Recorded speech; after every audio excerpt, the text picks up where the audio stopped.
Chapter 13, Thanks, but no thanks. Since Mrs. Brisbane didn't say a word to me on the drive home, I had time to reflect on the last few months. It had not been a bad experience that I'd had with the families that I had visited. In fact, they had all been gracious and welcoming, well, except for Miranda's dog, Clem, and I knew how to handle him. In return, I'd lend them a helping paw here and there. After all, you can learn a lot about yourself by getting to know the other species. I was overdue for trouble, and I was likely to get in it at Brisbane's House of Horrors. Well, that's how I pictured her home, decorated with skeletons and bats and eerie jack-o'-lanterns all year long. I was shivering at the picture I had in my mind when Mrs. Brisbane actually spoke. "Humphrey, I need you like I need a hole in the head," she complained. "Same to you," I squeaked back rudely, knowing that she wouldn't understand. "I don't know what Bert's going to say about you, but whatever it is, it won't be pleasant. Nothing he says is lately," she complained. "Bert? Who's Bert?" Well, then I realized it must be her husband, the one who's sick. Well, I was certainly not looking forward to meeting him based on what I had just heard. "It won't be much of a Thanksgiving," she said. "We don't have much to be thankful for this year, but I'll try." "Well, good for you," I squeaked. She almost smiled. "Thanks for your support." The Brisbane house was yellow with white shutters and lots of trees. Colored leaves covered the front yard. "And on top of everything else, I have to rake," Mrs. Brisbane said through her gritted teeth. Inside, the house was surprisingly cozy. Not a skeleton or bat in sight. Lots of pretty pictures on the walls and some big yellow flowers in a vase on the table. "Bert, I'm home," Mrs. Brisbane called out. A few seconds later, an old man rolled into the room in a wheelchair. His hair was gray and uncombed, and it stuck out in places that it shouldn't. His chin was covered with gray stubble, and he wore wrinkled tan pajamas. His expression was so sour it looked as though he had just drunk a glass of vinegar. Mrs. Brisbane set my cage on the low coffee table. "We have a guest in the house." I could tell she was trying really hard to sound cheery. "His name is Humphrey." Mr. Brisbane sneered, "This is unacceptable. For the little you get paid, the school can't force you to spend your weekends babysitting a rat." I bit my tongue to keep from saying something unsqueakably bad. "They're not forcing me," she argued. "It's just that no one else could do it, and let's not make a mountain out of a molehill." Pardon me, but I resented being called a molehill almost as much as I resented being called a rat. Mrs. Brisbane quickly changed the subject. "I thought you were going to get dressed today." "Well, why should I?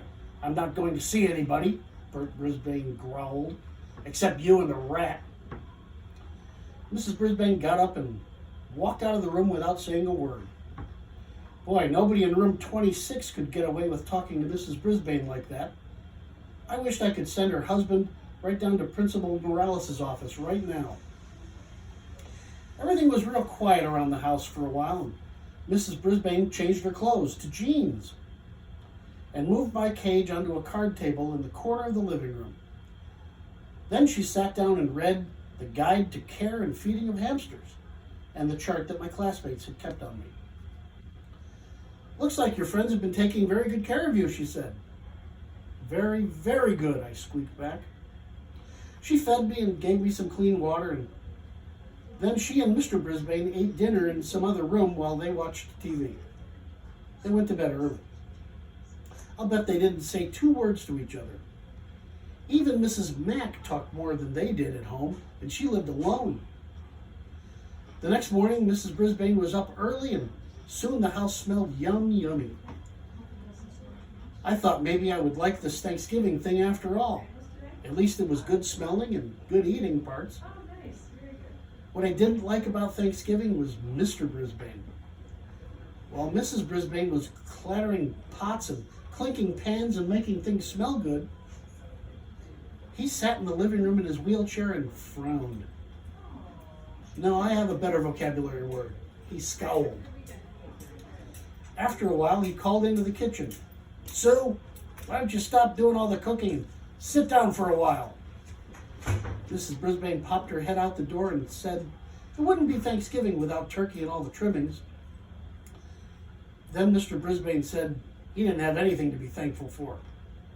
Mrs. Brisbane walked back into the kitchen, banged some more pots and pans again.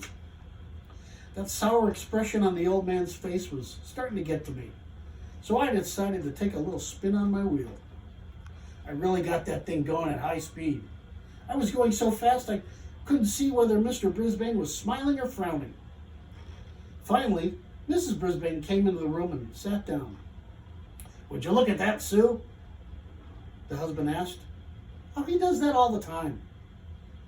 He's just spinning his wheels like me, stuck in a cage and going nowhere." Mr. Brisbane's his voice was so grim, I stopped spinning. Phew, I was really dizzy. "You're wrong, Bert," Mrs. Brisbane explained. "Humphrey's not stuck. He goes everywhere.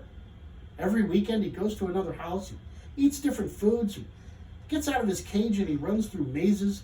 He runs, he jumps, he climbs. You're the one spinning your wheels and going nowhere. You're stuck in a cage, but it's a cage you made." Woo. You could have knocked me over with a feather when I heard Mrs. Brisbane talk that way. Mr. Brisbane was surprised too. "Do you think I wanted that car to hit me? Do you think that was my choice?" he asked. "Of course not, Bert. I'm grateful you lived through it. And that's the point. You're alive, but you sure don't act like it." With that, Mrs. Brisbane got up and went back into the kitchen. Meanwhile, Mr. Brisbane scowled and frowned and glared at me. Finally, Mrs. Brisbane put the food on the dining room table. I watched them eating their dinner from my vantage point on the table in the living room. They ate, but they didn't say much. "The food is delicious," Mr. Brisbane finally said. That's the nicest thing I'd heard him say all so far. "Thank you," Mrs. Brisbane replied. Then there was silence for a while. Then Mr. Brisbane said, "Just think, last year after Thanksgiving dinner, Jason and I threw the football around in the yard. Now I'm stuck here and Jason is in Tokyo." "Let's call him, Bert," the wife had suggested. "It's too early there. We'll have to call him later." Football, Jason, Tokyo. You can learn a lot if you stop spinning your wheels and start to listen. I listened late that night when they called Jason, who had turned out to be their grown-up son and was working in Tokyo, which is far, far, far away. Even further than Brazil, according to the maps in room 26. Boy, there were more Mrs. Brisbanes than I'd ever dreamed. One was mean to me. One was nice to students. One was a wife. Another one was a mother. One was a cook. One wore dark pantsuits. The other wore jeans. But which one was the real Mrs. Brisbane? That night, as they headed out of the living room and toward the bedroom, I heard Mrs. Brisbane say, "I know you think I was being hard on you, Bert,